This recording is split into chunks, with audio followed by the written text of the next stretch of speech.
अस्सलाम वालेकुम, रमज़ान मुबारक। आज मैं बनाने जा रही हूँ जलेबियाँ। जलेबियों के लिए ऑल पर्पज़ फ्लोर मैदा चाहिए 1 कप, आपको योगर्ट चाहिए, दही 2 टेबलस्पून, 2 टेबलस्पून 2 चम्मच बड़े वाले, और बेकिंग पाउडर चाहिए 1 छोटा चम्मच यानी 1 टीस्पून, और आपको फूड कलर चाहिए थोड़ी सी, 2-4 इलायचियाँ चाहिए, और आपको चाहिए लीमू का रस।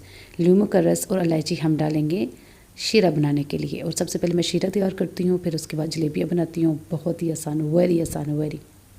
शीरा तैयार करने के लिए मैंने 1 अदद देगची ली है। अगर आपके पास अवेलेबल नहीं है तो पड़ोस से ला सकते हैं। और उसमें मैंने 1 कप शुगर और 1 कप वाटर ऐड की हैं, जिसमें लीमू जूस, और मैं साथ में क्या ऐड कर रही हूँ, इलायची ऐड कर रही हूँ। आप अगर मेरे पास बैठे हुए होते तो आप मुझे बता देते कि ये इलायची है। एनीवे कोई बात नहीं, मुझे खुद याद आ गया। शीरा अच्छे से तैयार करेंगे। शीरे को तैयार करके तो इसमें हम लोग इस तरह तैयार करेंगे, इसकी लहर जैसे हनी की लहर हम चम्मच में उठाते हैं, हनी को उठाते हैं तो उसकी लहर सी बन जाती हैं, यानी तार से बन जाती हैं, ऐसे ही बननी चाहिए। उसके बाद ये सारी चीज़ें, सॉरी मैं लेट हो गई, मेरी वीडियो आगे हो गई ये सारी। ये कलर क्यों नहीं निकल रहा, और ये अच्छे से सारी चीज़ें मिक्स कर लें, यानी कि दही, कलर और बेकिंग पाउडर। अच्छा, ये जो कलर है ना, कलर आप ब्लैक और वाइट भी यूज़ कर सकते हैं, ठीक है।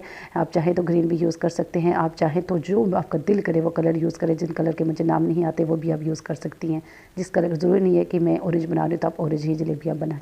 ओके, सही हो गया। अब इसमें पानी मिक्स करेंगे आप। मिक्स करके तो इसको अच्छे से अमेज़ा तैयार करेंगे। अमेज़ा तैयार करने के बाद इसको किसी भी शॉपर में डालें, किसी भी लिफाफे में डालें। डाल के और लिफाफे को थोड़ा सा काट दें इंचज़ के साथ, काट के तो उसकी जलेबियाँ टेढ़ी मेढ़ी जैसे भी आपको दिल करते हैं, आपको आप जो शेप देना चाहते हैं वो शेप आप बनाएं।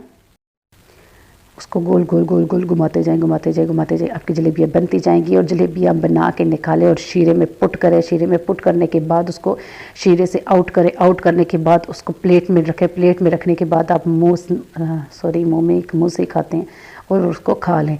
और खाने के बाद मुझे दुआ ज़रूर दें। अगर आपको अच्छी लगी तो अपनी जो आप जलेबियाँ बनाएंगी उसके पिक्चर लें। पिक्चर लेके तो उसको मेरी वीडियो में जो कमेंट सेक्शन है वहाँ पे पोस्ट करें। थैंक यू सो मच मेरी वीडियो को वॉच करने के लिए, मुझे सब्सक्राइब करने के लिए, सॉरी मेरे चैनल को सब्सक्राइब करने के लिए।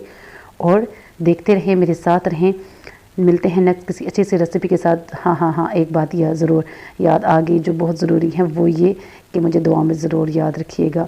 मिलते हैं नेक्स्ट किसी अच्छी सी रेसिपी के साथ। तब तक के लिए अल्लाह हाफ़िज़, बाय बाय, टाटा, रमज़ान मुबारक।